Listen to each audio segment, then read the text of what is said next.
Isang taos-pusong kumustahan sa inyong lahat, mga kapuso. Ako po si Clara at muli niyo akong sinamahan dito sa Kwentong Puso. May mga pagkakataon sa ating buhay na ang pagiging isang ina ay nangangahulugang pagiging isang mandirigma. Ang kwento natin ngayon ay tungkol sa isang inang inagawa ng dangal, isang inang tinulak sa pader. Pero sa ngalan ng kanyang anak, lalaban siya. Gaano kalakas ang isang puso na handang isakripisyo ang lahat para sa katotohanan. Ikaw. Huminto ang mundo ni Lina sa isang salitang iyon.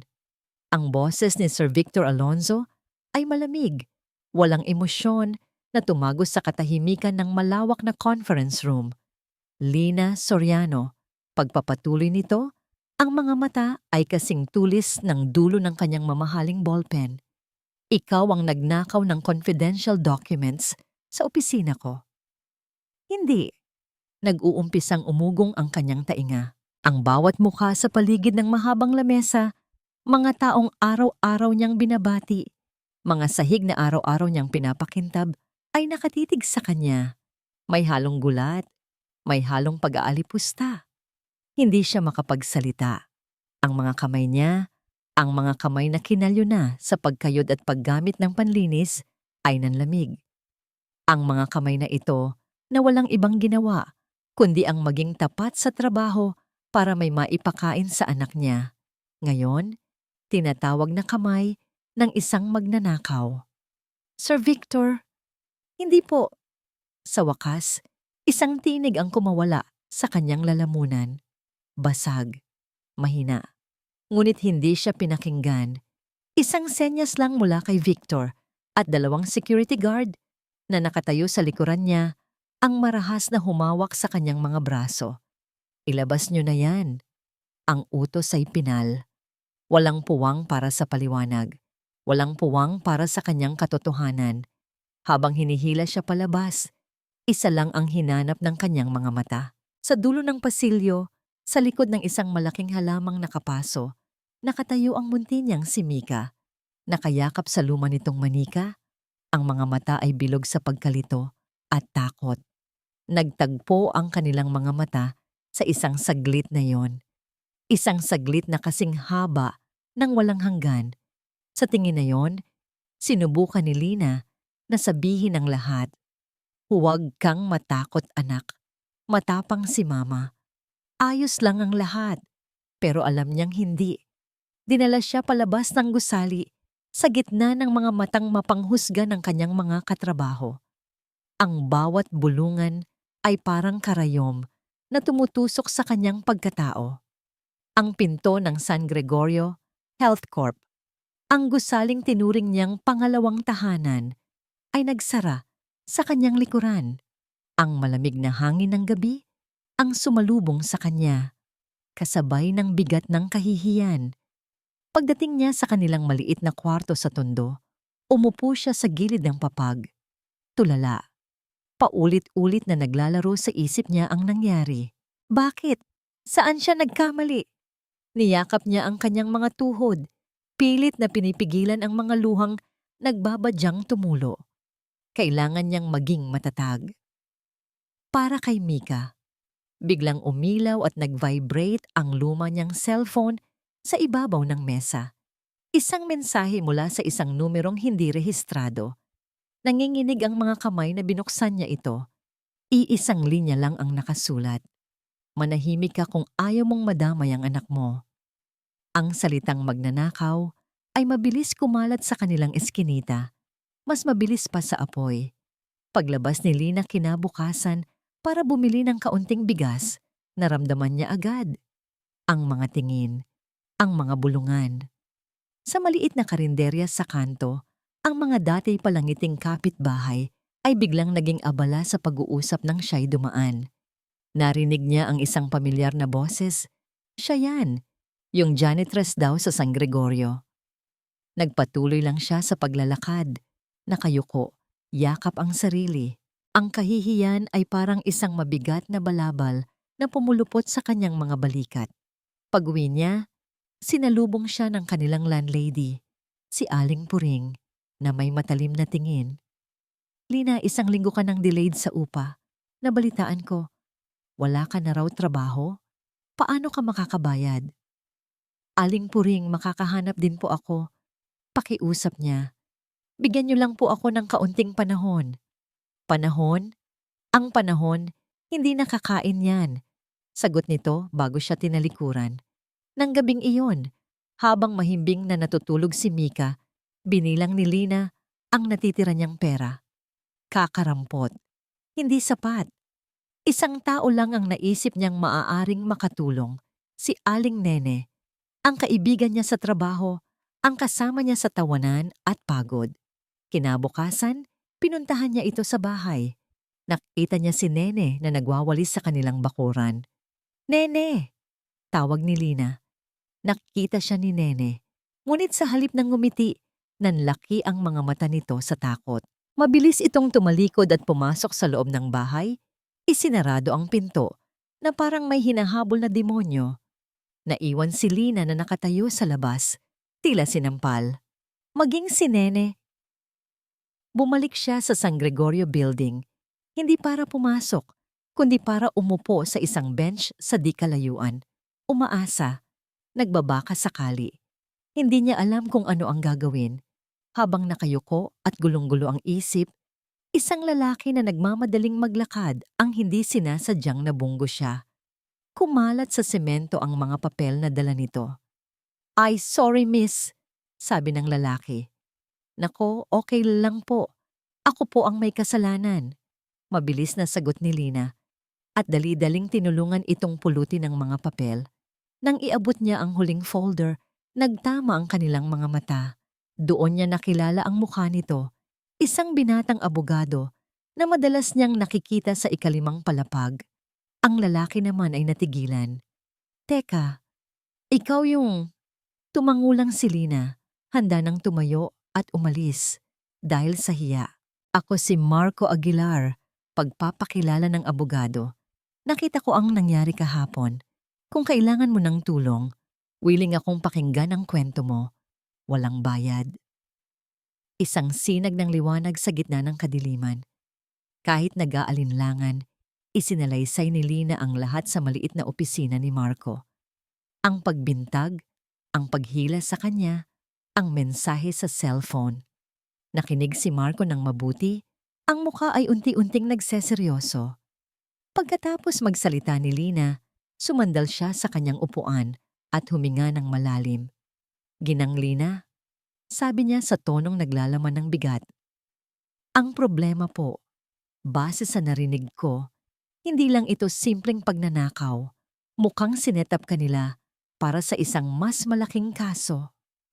Anong ibig niyong sabihin, attorney?" Tinitigan siya ni Marco ng diretso sa mata. "Sa tingin ko, ang binibintang nila sa'yo ay corporate espionage. Corporate espionage. Ang dalawang salitang yun ay paulit-ulit na umalingaw-ngaw sa isip ni Lina habang nililinis niya ang kanilang maliit na kwarto. Isang salitang banyaga at komplikado para sa isang simpleng buhay na ang tanging hangad ay katahimikan. Habang inaayos niya ang mga gamit ni Mika sa isang sulok, napansin niya ang sketchbook ng anak. Kinuha niya ito, isang maliit na ngiti, ang gumuhit sa kanyang mga labi, habang inaalala ang pagkahilig ng anak sa pagguhit. Binuklat niya ang unang pahina, isang pusa, sunod, isang bulaklak. Pero sa ikatlong pahina, naniga si Lina. Nakatayo sa gitna ng papel ang isang lalaki. Isang lalaking masama ang tingin, may makapal na kilay at manipis na labi. Pamilyar. Napakapapamilyar. Sa kamay nito, nakaguhit ang isang malaking gintong relo. Si Sir Victor. Nanginginig ang kamay ni Lina habang binubuklat pa ang mga sumunod na pahina. Ang conference room, ang mahabang lamesa, at sa ibabaw nito, mga papel na may mga numerong binura at pinalitan ng iba. Bawat detalye, kahit sa paningin ng isang bata, ay malinaw na malinaw.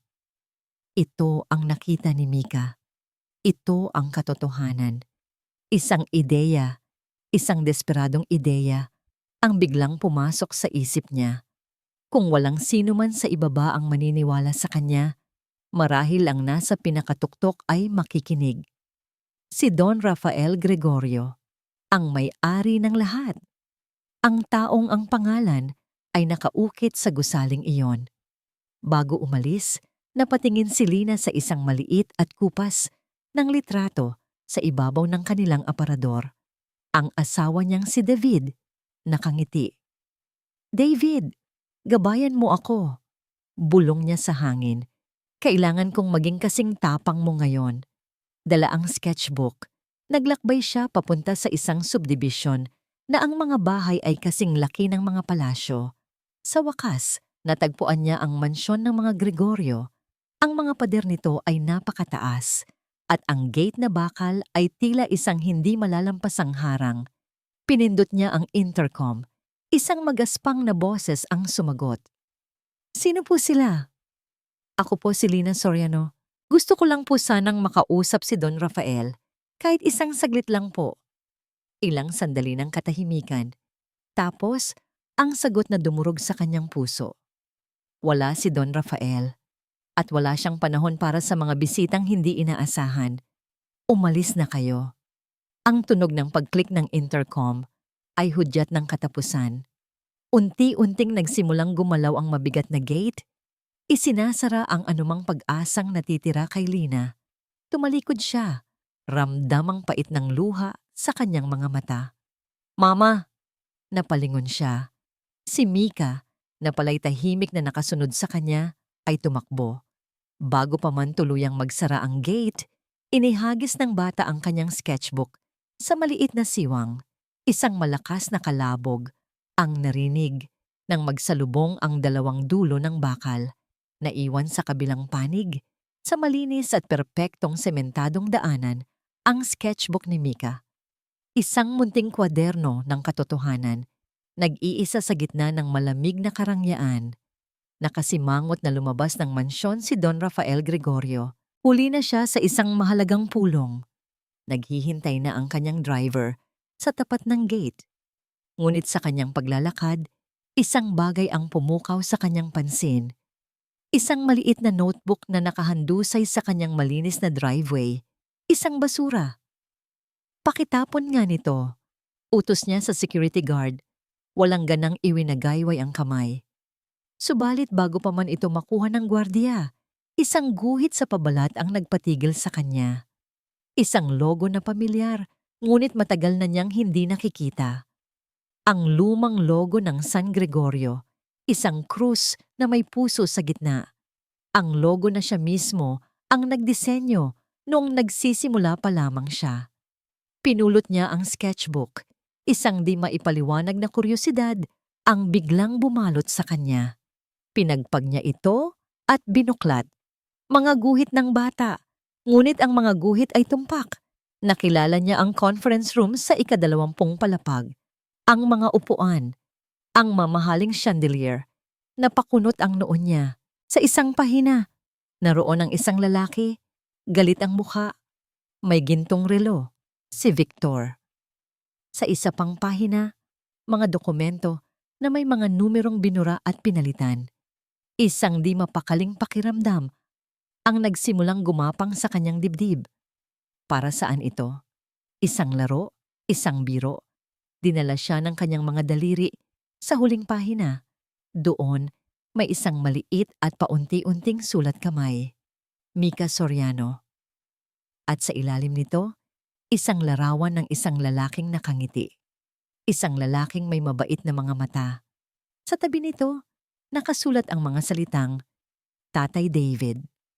David Soriano. Parang may kung anong malamig na dumaloy sa kanyang mga ugat. Humigpit ang hawak niya sa sketchbook. Isang pangalan mula sa nakaraan. Isang pangalang matagal na niyang sinubukang ibaon sa limot. Kasama ng isang pangakong napako. At isang pagsisising hindi niya kailanman inamin. Ang asawa ng janitress ay ang anak ng kanyang dating protehido? "Sir, okay lang po kayo?" Tanong ng kanyang driver. Hindi siya sumagot. Tumalikod siya.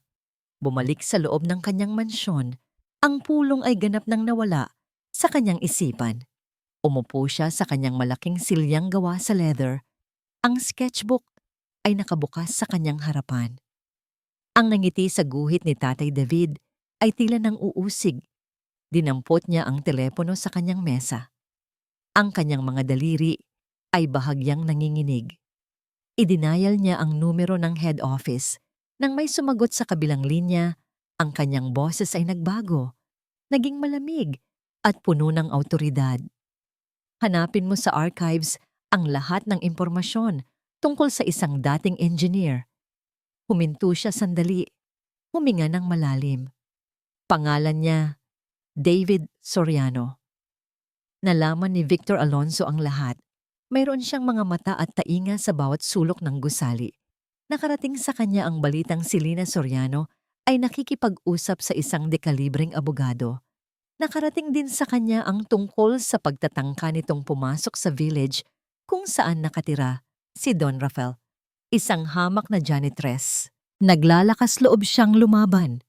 Isang mapanganib na ngiti ang sumilay sa labi ni Victor habang nakatanaw mula sa bintana ng kanyang opisina sa itaas. Akala ba ni Lina ay ganoon lang kadali iyon?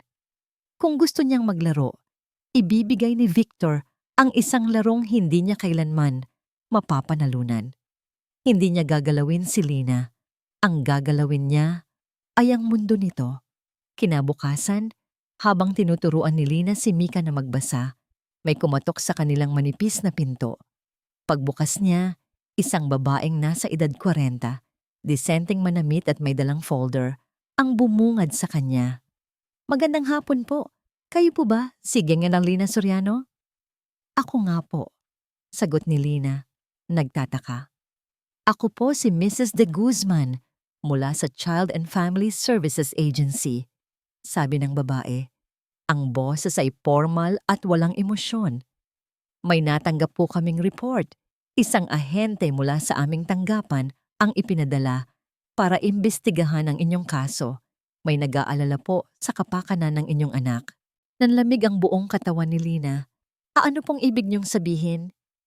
"May nagsasabi na kayo raw po ay walang trabaho at nasasangkot sa isang kriminal na kaso. Bilang ina, maaaring hindi na raw po kayo fit na mag-alaga sa inyong anak." Ang salitang fit ay binigkas nito na may diin, tila isang hatol. "Kailangan naming i-assess ang sitwasyon. Titingnan namin kung dapat bang manatili sa inyo ang guardianship kay Mika." Guardianship, pag-aalaga. Kunin si Mika. Ang mga salita ay parang mga pako na ibinabaon sa kanyang puso. Ito ang pinakamasahol niyang bangungot. Pwede nilang kunin ang lahat. Ang trabaho, ang pera, ang dangal. Pero hindi si Mika. Hinding-hindi si Mika. "Sino po ang nagsabi niyan? Kasinungalingan po yan." Halos pasigaw na, sabi ni Lina. "Confidential po ang aming source. Babalik po kami," sabi lang ng babae bago tumalikod. Isinara ni Lina ang pinto. Napasandal siya dito, ang kanyang mga tuhod ay halos bumigay. "Mama, sino po yon?"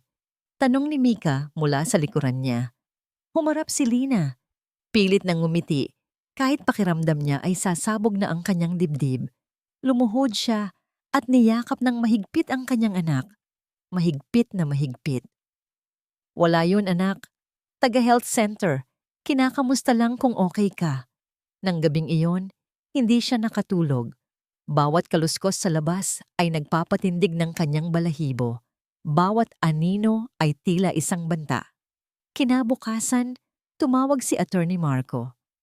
"Lina, may masama akong balita," sabi nito sa kabilang linya. Ang boses ay seryoso. Hindi lang sila nananakot. Naramdaman ni Lina ang pag-akyat ng yelo sa kanyang lalamunan. May nag-file ng formal na reklamo sa korte. Pagpapatuloy ni Marco. "May hearing tayo sa 1 linggo. Kung matalo tayo, hindi na nito kailangang tapusin." Alam na ni Lina. Baka kunin nila si Mika. Sa katahimikan ng kanyang dambuhalang aklatan, Binuklat ni Don Rafael Gregorio ang isang luma at manilaw-nilaw ng folder. Ang amoy ng lumang papel ay nagbalik sa kanya sa nakaraan. David Soriano. Naroon ang lahat. Ang mga litrato niya noong bagong graduate, ang listahan ng kanyang mga parangal, ang mga blueprint ng kanyang mga disenyo. Para kay Don Rafael, si David ay hindi lang isang empleyado. Siya ay isang disipulo, halos isang anak. Isang henyong puno ng pangarap, hindi lang para sa sarili, kundi para sa kumpanya.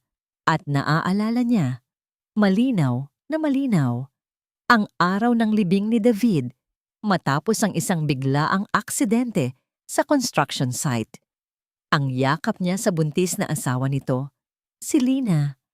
Ang pangako niya sa gitna ng pagluluksa. "Huwag kang mag-alala," sabi niya noon. "Hindi ko pababayaan ang pamilya mo." Isang pangakong binali niya. Sa paglipas ng mga taon, sa paglaki ng kumpanya, sa pagdami ng pera, ang alaala ni David ay unti-unting natabunan. Ang utang na loob na dapat niyang bayaran ay naging isang malayong bulong na lang sa kanyang isipan. Hanggang ngayon, isinara niya ang folder, isang bigat ang dumagan sa kanyang dibdib. Ipinatawag niya si Victor Alonso. "Victor, maupo ka," sabi ni Don Rafael. Ang boses ay kalmado, ngunit may kakaibang lamig. "Don Rafael," bati ni Victor, umupo ng may kumpiyansa. "Ano po ang maipaglilingkod ko?" "May isang maliit na insidente tungkol sa isang janitress, isang Lina Soriano. Nagnakaw daw ng ilang dokumento?" Tanong ni Don Rafael, pinagmamasdan ng maigi ang bawat kilos ng kaharap. Isang bahagyang paninigas ng panga, isang kislap sa mga mata na mabilis ding nawala. Ngumiti si Victor. Oo po. Isang nakakahiyang insidente. Pero na-handle na po namin. Disiplina lang ang kailangan para hindi pa marisan." "Soriano," pag-uulit ni Don Rafael tila nag-iisip. Pamilyar ang apelyidong yan. "Marami pong Soriano sa mundo, Don Rafael." Mabilis na sagot ni Victor. Hindi na nagsalita pa si Don Rafael. Ngunit sa loob-loob niya, ang maliit na pagdududa ay isa ng nag-aalab na apoy. Ang paraan ng pagsagot ni Victor, ang pagmamadali nitong isara ang usapan. May mali. Nang makaalis na si Victor, binuksan ni Don Rafael ang isang pribadong drawer sa kanyang mesa. Mula roon, kinuha niya ang isang lumang litrato. Siya at isang mas batang David, magkaakbay at nakangiti sa kamera sa isang company outing. Inaaninag niya sa mukha ng binata ang parehong kabaitan na nakita niya sa mga guhit ni Mika. Hindi na siya ang taong nasa litratong yon. Ngunit marahil, hindi pa huli ang lahat para bumalik. Dinampot niya ang isang di-rehistradong telepono. Idinaya lang isang numero na para lamang sa mga pinakadelikadong sitwasyon. "Hello?" Sagot ng isang boses sa kabilang linya. "Reyes," sabi ni Don Rafael. Ang kanyang boses ay nag-iba, naging matigas. "May gusto akong ipa-background check, masusi." "Sino, sir?" Huminto si Don Rafael. Ang kanyang mga mata ay nakatitig sa kawalan. Ang pangalan, Victor Alonso. "Kailangan natin ng testigo, Lina," sabi ni Attorney Marco sa kanilang pag-uusap sa telepono. "Isang taong nandoon, isang taong makakapagpatunay na imposibleng ikaw ang kumuha ng mga dokumento. Ang kaibigan mo, si Aling Nene." Napahawak ng mahigpit si Lina sa cellphone. Si Nene. Ang taong umiwas sa kanya, ang taong isinara ang pinto sa mukha niya. Pero sa kabila ng sakit, naaalala pa rin niya ang takot sa mga mata nito. "Attorney, natatakot po siya," mahinang sabi ni Lina. "Ayokong madamay pa siya." "Naiintindihan ko, Lina. Pero sa ngayon, siya lang ang alas natin laban sa hearing. Isipin mo si Mika." Ang pangalan ni Mika. Iyon ang nagbigay sa kanya ng lakas. Kinabukasan, hinanap niya si Nene sa palengke. Nakita niya ito sa isang stall ng gulay, namimili. Tahimik siyang lumapit mula sa likuran.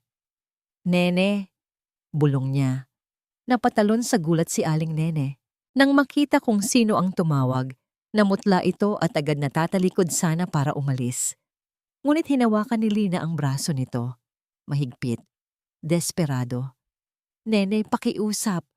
Mag-usap tayo. Wala tayong dapat pag-usapan, Lina. Bitawan mo ako. Pilit na kumakawala si Nene. Ang mga mata ay ligaw na tumitingin sa paligid.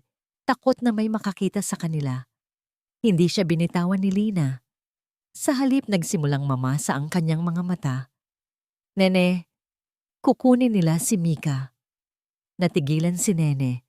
Ang pagpupumiglas ay huminto. May nag-report sa Child Services. Pagpapatuloy ni Lina, ang boses ay basag na. Dahil wala akong trabaho at kriminal daw ako, aalisin nila sa akin ang anak ko, Nene. Ang anak ko. Sa wakas, humarap si Nene. At sa harap ng basang-basa ng mga mata ni Lina, bumigay ito. Ang sarili niyang mga luha ay nagsimulang tumulo.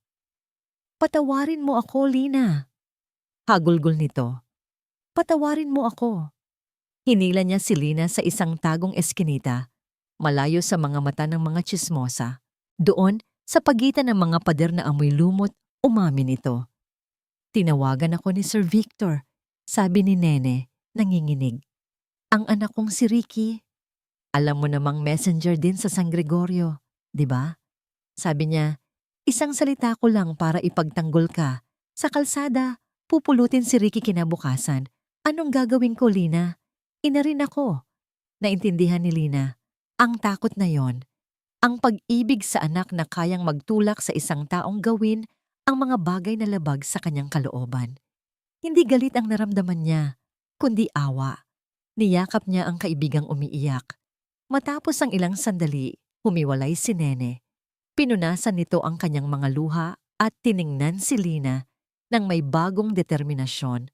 Kumuha ito ng ilang pirasong pera at 2 itlog mula sa kanyang bayong at pilit na isiniksik sa kamay ni Lina. Pasensya na, Lina.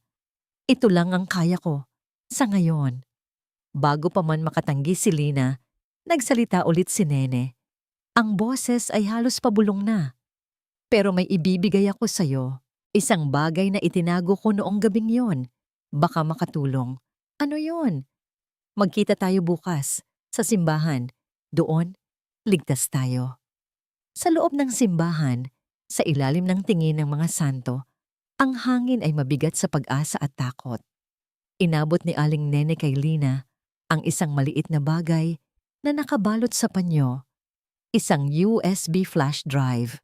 Nahulog yan, malapit sa table ni Sir Victor noong gabing yon. Pabulong na paliwanag ni Nene. Nang makita kong nagkakagulo na, itinago ko. Hindi ko alam kung bakit, siguro. Kinutuban lang ako. Niyakap ni Lina ang kaibigan. Salamat, Nene. Salamat. Dali-dali nilang dinala ni Marco ang USB sa isang maliit na internet cafe. Isinaksak ito ni Marco sa computer, ang bawat isa'y nagpipigil ng hininga. Naglalaman ito ng iisang folder. Sa loob, mga kopya ng financial documents. Ngunit hindi ito ang mga pinal na dokumento. Ito ang mga draft. Ang mga orihinal na numero ay malinaw na nakasulat at sa tabi nito, ang mga numerong pinalit. Ito ang patunay na may naganap na pandaraya. Ito ang ebidensya ng krimen na pilit nilang itinatago. Dumating ang araw ng hearing. Ang silid ng korte ay maliit at nakakasakal. Si Lina ay nakaupo sa tabi ni Marco. Ang mga kamay ay magkasanib sa kanyang kandungan, nanginginig. Sa kabilang panig, naroon ang abogado ng gobyerno. May hawak na makapal na folder ng mga ebidensya laban sa kanya. Nagsimula ang paglilitis. Ang bawat salita ng kabilang panig ay tila isang dagok sa kanyang dibdib. Pinapalabas siyang pabayang ina, isang kriminal. Nang si Attorney Marco na ang tumayo, kalmado ang kanyang boses, ngunit may bigat. Your Honor, simula niya. Ang kliyente ko ay hindi isang kriminal. Siya ay isang biktima. Inilatag niya ang lahat. Ang biglaang pagpapaalis kay Lina sa trabaho, ang biglaang pag-file ng kaso para sa guardianship, at ang huli, iprinisenta niya ang mga dokumento mula sa USB. Your Honor, hindi po ito hearing tungkol sa kapabayaan. Ito ay isang pagtatangka na patahimikin ang isang testigo sa isang mas malaking krimen, ang corporate fraud. Deklara ni Marco. Ang hukom, isang babaeng may edad na at may matalas na mga mata, ay tiningnan ng mga papel ng matagal. May nagbago sa kanyang ekspresyon. Pagkatapos ng tila walang katapusang paghihintay, nagsalita siya. Sa ngayon, nakikita ko na may mas malalim na issue dito. Ang petition na tanggalin ang guardianship kay Geng Soriano ay pansamantalang ibinabasura. Mananatili ang bata sa kanyang ina hanggat hindi nare-resolba ang mga aligasyon ng fraud na ito. Isang malakas na hininga ng ginhawa ang kumawala kay Lina. Tapos na. Sa ngayon, ligtas si Mika. Niyakap niya si Marco. Ang mga luha ng pasasalamat ay malayang dumaloy sa kanyang mga pisngi. Nang makalabas sila ng korte, sinalubong sila ni Mika. Tumakbo ito at yumakap ng mahigpit sa kanyang ina. Sabi ko na nga po, di ka masama, mama. Bulong ng bata. Sa kabilang dako ng Maynila, sa tuktok ng San Gregorio Building, nakatanggap si Victor Alonso ng isang tawag. Ibinalita sa kanya ang naging desisyon sa hearing. Nakinig siya ng walang imik. Nang ibaba niya ang telepono, isang nakakatakot na katahimikan ang bumalot sa kanyang opisina. Dahan-dahan, kinuha niya ang isang basong kristal sa kanyang mesa at buong lakas na ibinato ito sa pader. Ang tunog ng nabasag na salamin ay umalingaw-ngaw sa silid. Lumapit siya sa bintana, ang mga mata ay nag-aapoy sa galit habang nakatanaw sa syudad sa ibaba. Dinampot niya ang kanyang telepono at nag-dial. Kailangan na nating tapusin ito, sabi niya sa malamig na boses. Sa paraang hindi nila inaasahan, dumating ang report sa mesa ni Don Rafael Gregorio kinagabihan. Isang simpleng brown envelope, walang marka. Sa loob, naroon ang buhay ni Victor Alonso na isinaletra sa papel. Binasa niya ito sa ilalim ng liwanag ng isang maliit na lampshade. Ang bawat salita ay tila isang piraso ng isang masalimuot na puzzle na dahan-dahang nabubuo. Naroon ang lahat. Ang paglaki ni Victor sa hirap, ang kanyang walang kapagurang ambisyon, ngunit ang isang seksyon ang nagpatigil sa paghinga ni Don Rafael. David Soriano. Nakadetalye roon ang relasyon ng dalawa sa loob ng kumpanya. Si Victor at David ay magkasabayan sa trabaho. Parehong mahusay, parehong pursigido, ngunit si David ang laging nangingibabaw. Si David ang may likas na talino. Si David ang laging nakakakuha ng papuri at atensyon ni Don Rafael. Si Victor, gaano man kasipag, ay laging pangalawa lamang. Ang pinakamasakit para kay Victor, isang malaking proyekto para sa isang community hospital sa Samar, isang proyektong mula sa puso ni David, ang nagbigay daan sa huling promosyon nito. Ang parehong promosyon na inaasam-asam ni Victor. Samar. Biglang nag-ugnay ang lahat sa isip ni Don Rafael. Ang mga dokumentong ninakaw, ang proyektong pinag-uusapan sa mga guhit ni Mika. Iyon ang proyekto ni David, ang pinangarap na ospital ni David para sa mga mahihirap. At ngayon, iyon ang proyekto na pinagkakakitaan ni Victor. Hindi lang ito tungkol sa pera. Ito ay paghihiganti. Isang paghihiganti sa isang taong matagal nang wala na. Winawasak ni Victor ang alaala at pangarap ni David at ginagamit ang asawa nito para pagtakpan ang lahat. Isang malamig na galit ang gumapang sa buong katawan ni Don Rafael. Galit hindi lang kay Victor, kundi sa sarili niya. Paano siya naging ganito kabulag? Paano niya hinayaang mangyari ito sa ilalim ng kanyang pamumuno? Tumayo siya at lumapit sa isang malaking painting sa dingding, ang larawan ng kanyang yumaong asawa. Tinitigan niya ang maamong mukha nito.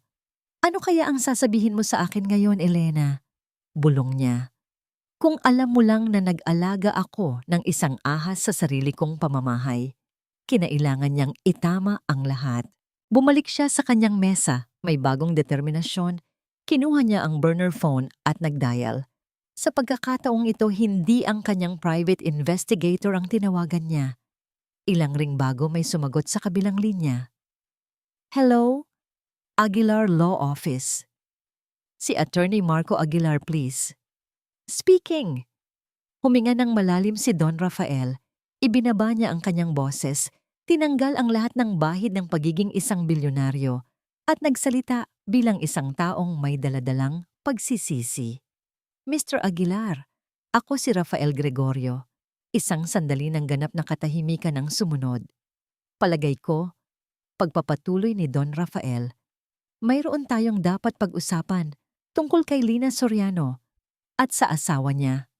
Ang tagpuan ay isang maliit at halos walang taong coffee shop sa isang sulok ng Quezon City, malayo sa mga matang mapanuri ng Makati. Dumating sina Lina at Marco. Ang puso ni Lina ay kumakabog sa bawat hakbang. Isang bilyonaryo. Makikipag-usap siya sa isang bilyonaryo. Nakaupo na sa pinakasulok na mesa si Don Rafael, nakasuot ng simpleng polo shirt at sombrero. Halos hindi makilala. Nang makita sila, tumayo ito. Gineng Soriano, Attorney Aguilar. Salamat sa pagdating, sabi niya.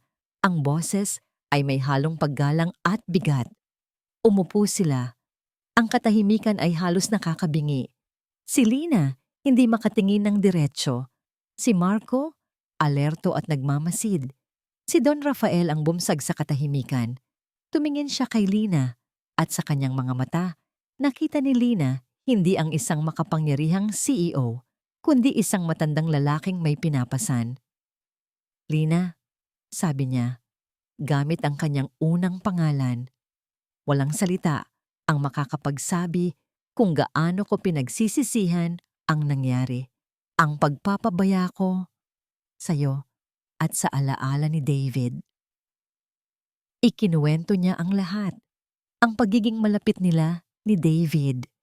Ang mga pangarap nila para sa kumpanya at ang pangakong binali niya. Pagkatapos, inilatag niya ang plano. Sa isang linggo, may board meeting. Doon ipipresenta ni Victor ang final approval para sa summer project. Doon din natin siya sisirain. Nakikinig lang si Marco. Pinoproseso ang bawat detalye. May ebidensya kami mula sa USB, Don Rafael, pero baka sabihin niyang peke yon. Itinanim lang. Tumango si Don Rafael. Tama ka. Kulang pa. Kailangan natin ng isang bagay na hindi niya matatanggi. Isang testimonya. Doon, sa unang pagkakataon, nakilala ni Don Rafael si Mika na tahimik na kasama ni Lina. Lumuhod ang matanda para maging kapantay ng bata. Tinitigan niya ang mukha ng inosenteng anghel na naging susi sa lahat. Hello, Mika, sabi niya sa malumanay na boses. Kinuha niya ang sketchbook na dala-dala niya. Napakagaling mong gumuhit. Ngumiti si Mika. Your father was a great man. Pagpapatuloy ni Don Rafael, isang ngiti ng paitang gumuhit sa kanyang labi. He would be so proud of you. Ang mga salitang yon ay tumama kay Lina. Ang pagkilala sa kabutihan ng kanyang asawa mula sa taong hinangaan nito ay nagbigay sa kanya ng kakaibang lakas. Tumayo si Don Rafael at bumaling ulit kay Marco. Naglatag sila ng mga estratehiya, mga posibleng mangyari, at mga paraan para makontra ang bawat galaw ni Victor. Naging isang war room ang maliit na mesa sa coffee shop. Sa gitna ng kanilang pag-uusap, biglang napatigil si Marco. Tumingin siya sa mga dokumento, tapos kay Lina at kay Don Rafael. Kulang pa rin, sabi niya. Ang boses ay seryoso. Kahit anong ebidensya ang ilatag natin, salita lang natin yan laban sa salita niya. Kailangan natin ng isang testigo mula sa loob, isang taong hindi niya pwedeng itanggi. Nagkatinginan sila ni Lina, isang pangalan lang ang lumabas sa kanilang isipan.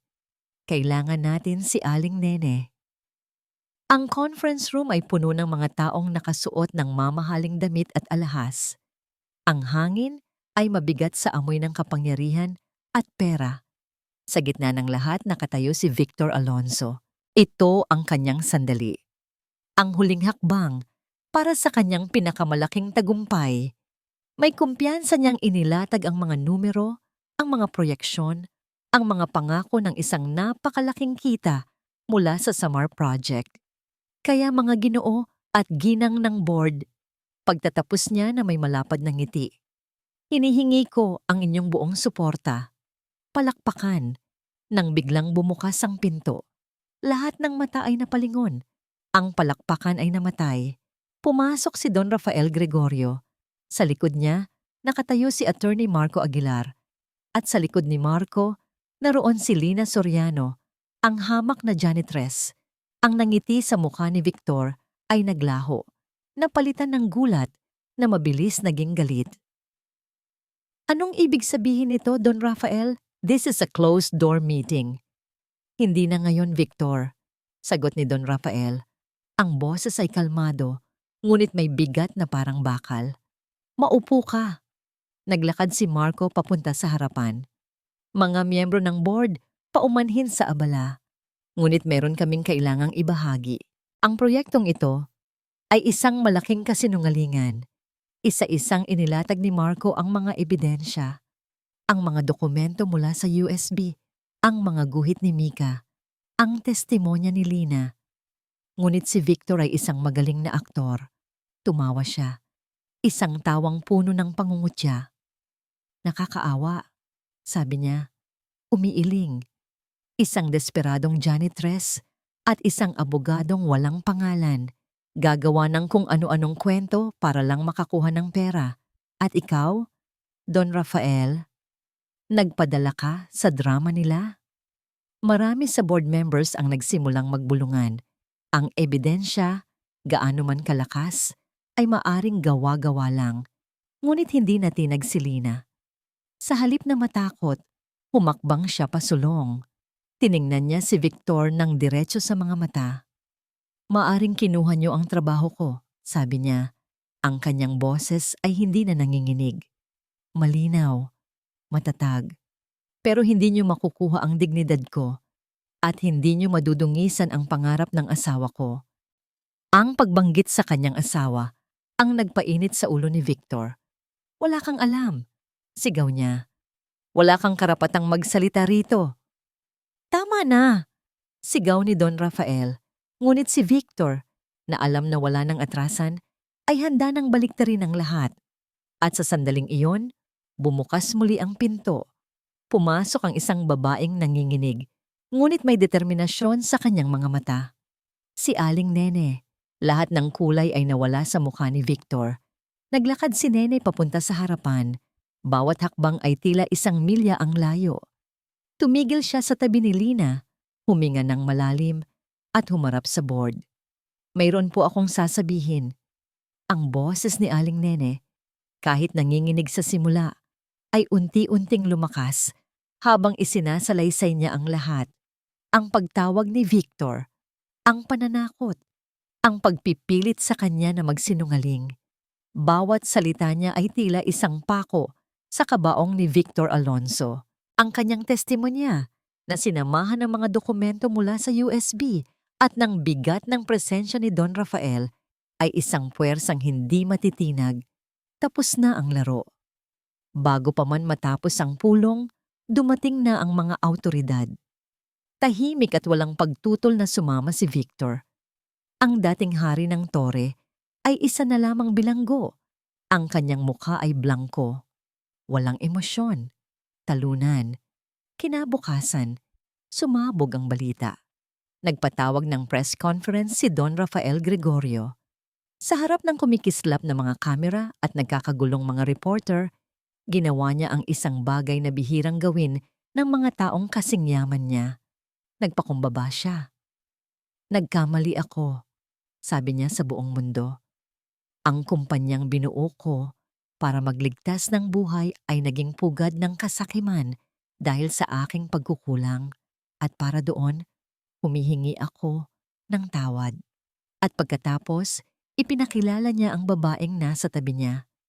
Ito si Ginang Lina Soriano. Siya, At ang kanyang yumaong asawa na si David ang nagpaalala sa akin kung ano ang tunay na kahulugan ng San Gregorio.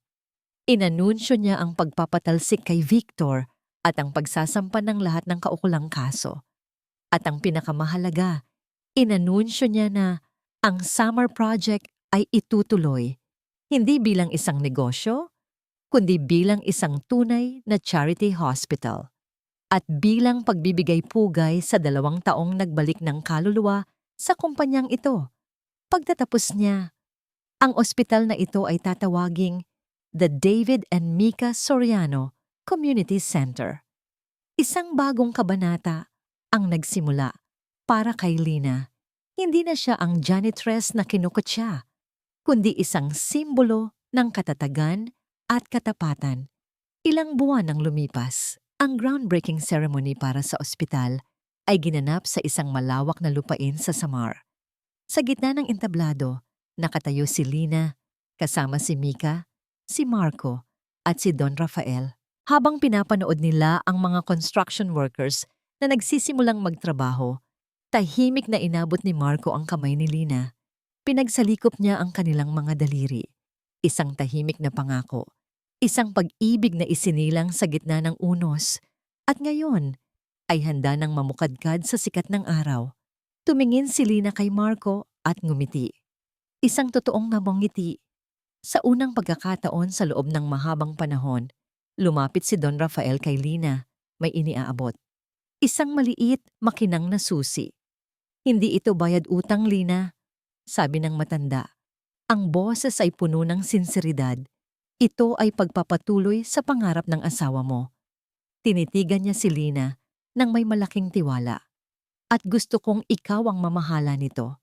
At doon, sa lugar kung saan minsan ay ipinagkanulo ang isang pangarap, isinilang ang isang bagong pamilya, itinayo hindi sa yaman, kundi sa pagpapatawad at sa pangalawang pagkakataon. Mula sa kaibuturan ng aking puso, maraming salamat sa pagsama ninyo sa akin hanggang sa dulo ng paglalakbay na ito. Habang isinusulat ko ang kwento ni Lina, ang pinakamabigat na bahagi para sa akin ay ang mga gabing niyayakap niya si Mika na walang kasiguraduhan kung may kakainin pa ba sila kinabukasan. Ang kwentong ito ay isang munting paalala na hango sa mga totoong kwento ng mga inang tahimik na lumalaban sa bawat sulok ng ating bansa. Isang paalala na ang dangal ay isang kayamanang hindi kayang nakawin ng sinuman, na ang bawat isa sa atin ay may dalang munting ilaw ng pag-asa. Minsan, kailangan lang ng isang tao na maniwala para ito'y magliyab. Ngayon, ako naman ang magtatanong sa inyo. Kung kayo ang nasa kalagayan ni Lina, kaya niyo bang magpatawad? Lalo na sa isang taong tulad ni Aling Nene na, dahil sa takot, ay muntik nang sumira sa inyong buhay? Ibahagi niyo naman sa amin ang inyong mga saloobin sa comment section. At kung ang kwentong ito ay umantig sa inyong puso, sana po ay i-like at i-share ninyo ito para mas marami pa tayong maabot na mga kapuso. Ang Lapis ni Mika, nagkwento para sa inyo ang inyong lingkod, Clara.